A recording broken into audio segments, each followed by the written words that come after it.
Hi guys! Magandang hapon! Welcome back po dito sa Gandara SRU channel for Showbiz Update. Ang tatalakayin nga natin ngayon at pag-uusapan mga kakimpaw ay pumapatungkol nga po dito sa soft opening ng Face ni Paolo Avellino mga kakimpaw sa Ayala, Vermosa.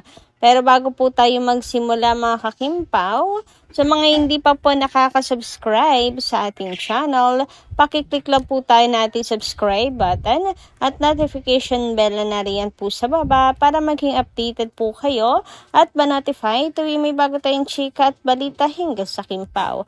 Maraming salamat! And ngayon naman dumako po tayo sa pagbabasa ng mga komento mula sa ating mga subscribers. Ito po'y bahagi ng ating update araw-araw mga kakimpaw bilang pasasalamat sa walang sawang pagsupport at pagtutok sa atin pong mga balita. And ang commenter nga natin sa hapon na to mga kakimpaw ay si Miss Estelila Lalo. Ang sabi niya rito sa kanyang comment, shoutout po sa inyo at magandarang hapon.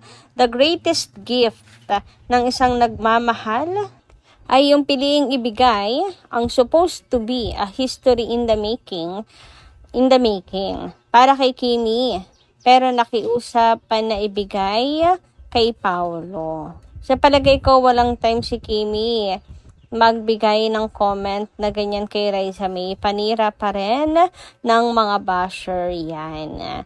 So, ayan na nga mga kakimpaw. Unahin natin yung tungkol po dito sa greatest gift na pwedeng ibigay ng isang nagmamahal, mga kakimpaw.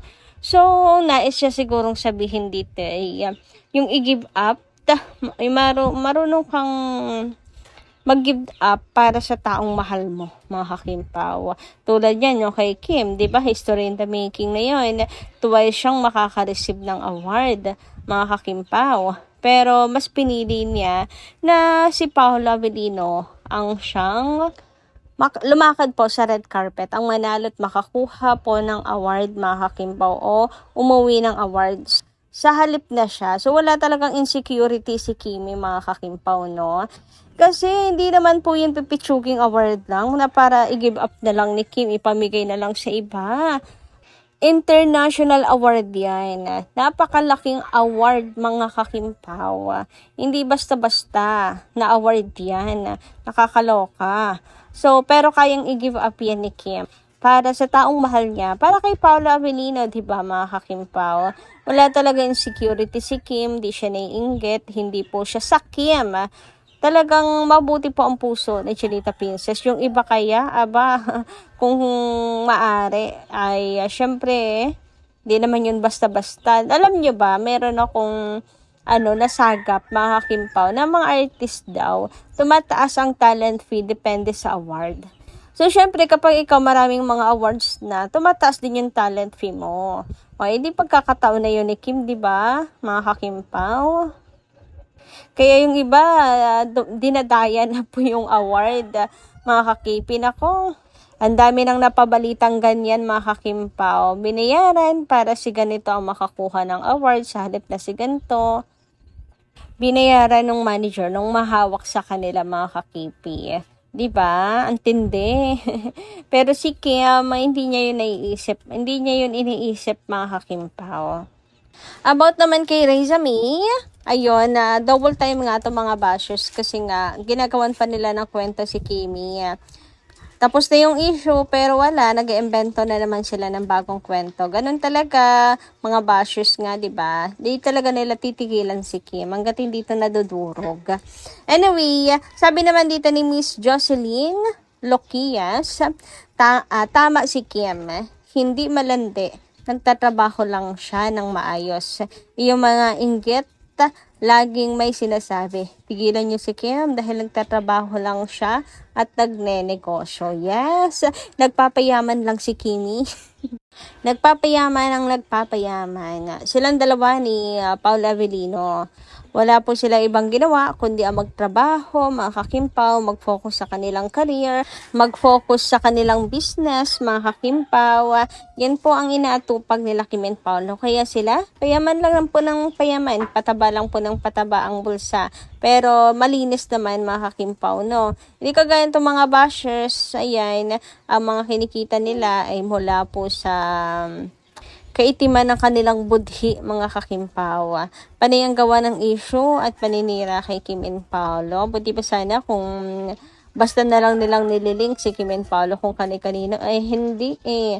Panay po sila paninira ng ng image ng tao. Ginagawang ganito, ginagawang ganyan si Pao, pinagmumukhang ganito, kahit hindi naman ganon si Kim and Paolo, diba? Okay lang yung paglilink sa akin, pero yung masyadong below the belt, mga kakimpaw, yung paninira na sa pagkatao ng isang tao, yun naman sasabi kong mala demonyo na talaga yung ugali, mga kakimpaw, kumikita sila sa ganon. Nawa ay malinis pa ang kanilang konsensya bago paghuhukom, mga kakimpaw. Kasi sobra talaga yung mga kasalanan na ginagawa nila. Ginagawan pa nga nila ng ang tawag doon, malalaswang pictures, video, sina Kim and Paolo. Sobra na talaga, mga kakimpaw.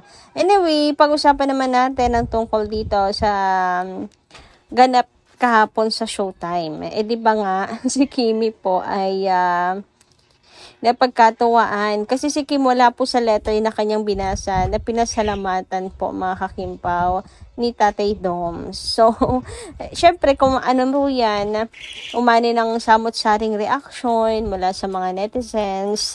Yung iba na aliw, mga kakimpaw, sa reaction ni Kimi. Pero yung iba naman ay napaka-OA. Tulad dito, sabi si Lolo, gawa ng letter. So, embarrassing sa part ni Kim Chu. Remember, Lolo, pag dumating sa kunya, flood, bagyo, lindol, sa number 1 na nagbigay ng tulong ni Kim. I'm sure, hindi ka nanonood ng Showtime kasi hindi mo alam na kind and generous si Kim Chu. Isang sign ng dementia, can't remember. If always ka nanonood ng Showtime, alam mo, generous si Kim sa matanda na katulad mo. Anyway, marami nagmamahal sa isang Kim Chu sa labanan. Kim Paulandia will always support Kim Pao. Willing to spend money to support Kim Pao. Thanks for giving us reasons to love Kim Chu more. God bless to you. May the grant you peace and good health. May God siguro yun. May God grant you peace and good health. So, tungkol dito, totoo naman si Kim talagang napaka mapagbigay, mga kakimpaw, no? Pero, para sa akin, applicable lang tong comment niya na to, mga kakimpaw, ni Miss Sally. Kung may pananadya at hate talaga si Kim nung tao. Pero mukhang nakalimutan lang talaga naman ni tatay. And dapat hindi pa po tayo masyadong maging sensitive sa ganito. Kasi for sure, hindi naman yan didibdibin ni Kimi, mga kakimpaw. Nakalimutan lang siguro talaga na ilagay si Kim doon. Pero it's not big deal, mga kakimpaw. Hindi naman niya hate si Chinita Princess. Pero kung sinadya talagang wala doon si Kim at hate niya talaga si Kim Chu dahil sa mga issues niya, mga kakimpaw, talagang pati tayo mapapakomment na rin ang ganyan, mga kakipi. Pero wala namang ganon na nangyari.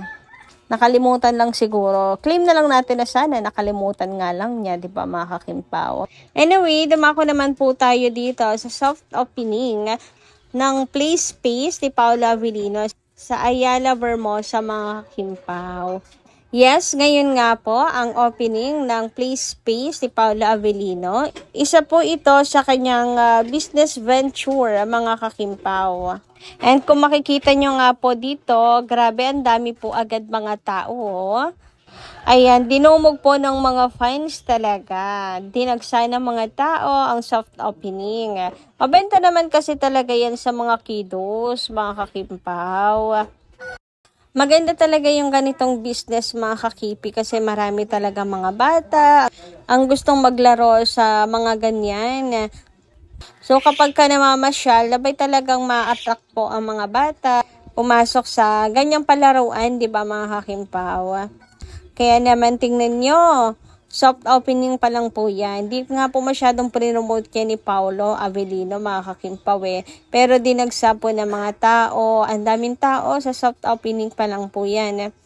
So, congratulations kay Papi sa kanyang bagong business venture. And nandyan po si Paula Avellino ha, mga kakimpaw. Ang cute nga dito ni Paula Avellino naglalaro din siya mga kakipi na parang bata. Sarap ibulsa ni Paolo no? Anyway, ika naman ni Pao siya na muna kasi wala pa siya ngayong baby. Kawa na kasi kayo ni Kimi. Charat! Anyway, tuwang-tuwa nga rin po ang mga fans dito sa kakulitan ni Paolo. Sabi nga dito, sige na, maglaro ka lang muna. Mag-grocery lang ako. Ang cute kasi ni Pao. So, hindi lang po talaga mga bata mag-enjoy dito. Pati na rin yung mga nagbabantay, matanda, mga kakimpaw. And ang ganda rin kasi ng pagkakagawa, diba? Ang ganda ng setup, ang ganda rin ng ambience, mga kakimpaw. So, sinong hindi po maakit o ma-attract na maglaro dyan? Kahit sinong bata, talagang pupunta mga kakimpaw at mangungulit sa kanilang mamit daddy o mamit papa. So, yun lang po muna guys sa ating update para po sa hapong ito. Maraming salamat po sa inyong pakikinigan. Kita-kits po muli sa mga susunod natin chika. Maraming salamat at ingat po palagi.